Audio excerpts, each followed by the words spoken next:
Right. So in part one, I went on a rant about abundance and how I just realized that I'm really blessed. And so in the interim, switching video modes, I'm coming back to the reason I started doing this reading. And the reading is not about how abundant I feel.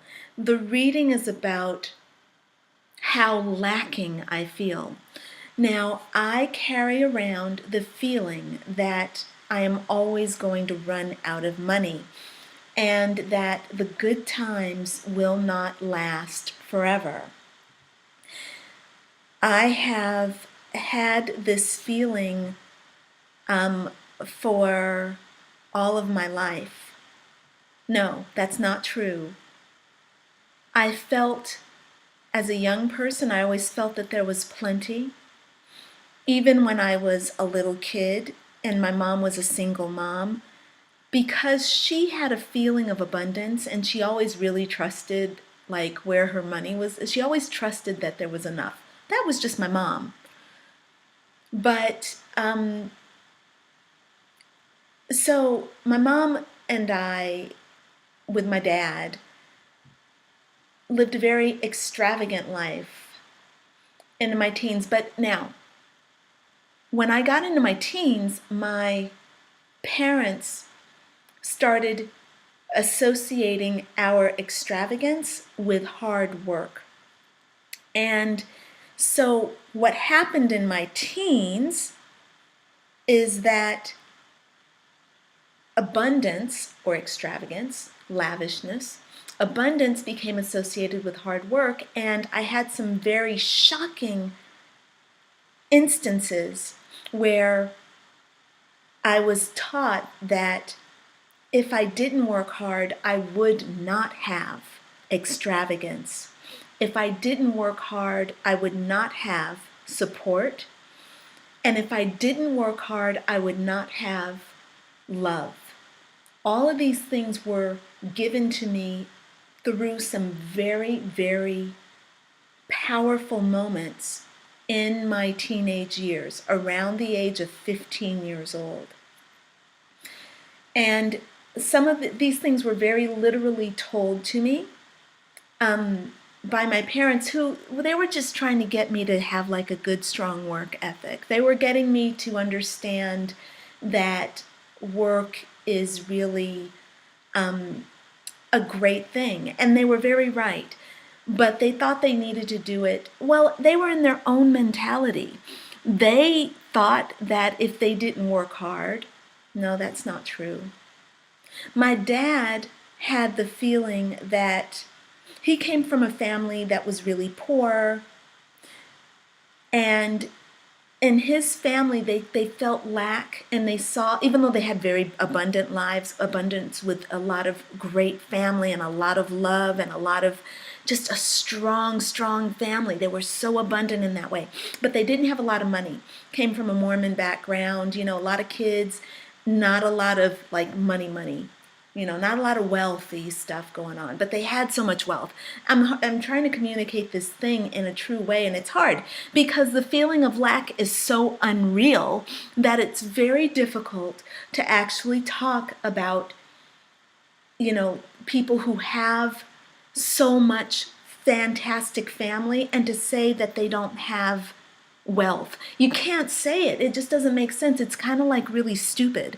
So I'm having a hard time communicating it. But what I mean in basic standards is that they were poor in finances, but they were rich in spirit. Yet and still they had all this fantastic food and this great life. I'm sorry I keep going back and saying this, it's just because the hypocrisy is so stupid. As the way we have been brought up to talk about money and wealth and abundance is just altogether wrong. And I'm not going to be telling that story anymore. I'm not telling that story to anybody else, and I'm certainly not going to be telling that story to me because it's just bullshit. So, okay, I'm all over the place again. Okay, so my issues with money came in around the age of 15 when I had Dad telling me this story of being poor, or teaching me that I was going to be poor if I didn't work really hard.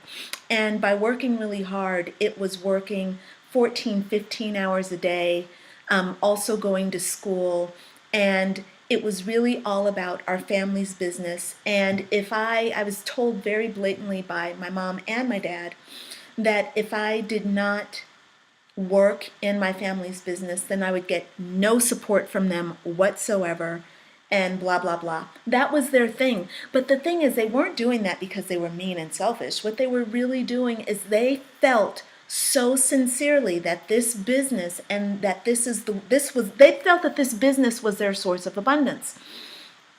And they did not understand the spiritual principles of God is behind, or source, for those of you all who don't do God. God is source of all, is actually the source of the abundance. And that this business that they had that they were really good at was actually a source of their fun. This was supposed to be a source for them to play, an outlet for them to play and create. It was never really about the money, which is why it became about the money. And after all those years, I mean, it was 2 decades of hard work, they lost that damn business.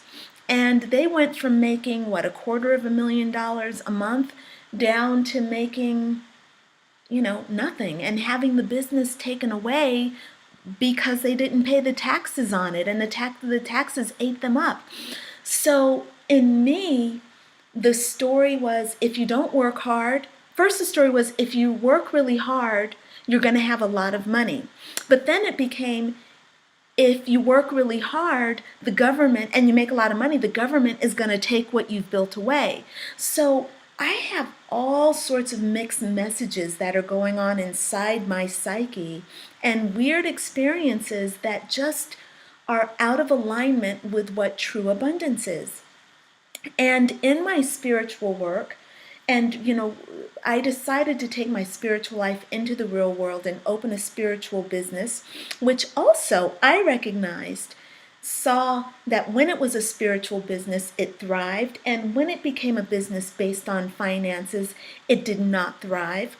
And once I took it back into being spiritual, it began to thrive again. So I'm just saying that I am now in that space of understanding that the real source of abundance is source, and that everything we do with our time, with our practical time, is our pleasure. And how we come to this understanding individually is our life's path. And okay, so I've gone on again long enough. I'm going to cut this video short again, okay? This is why, though, I'm going to be teaching my class on abundance.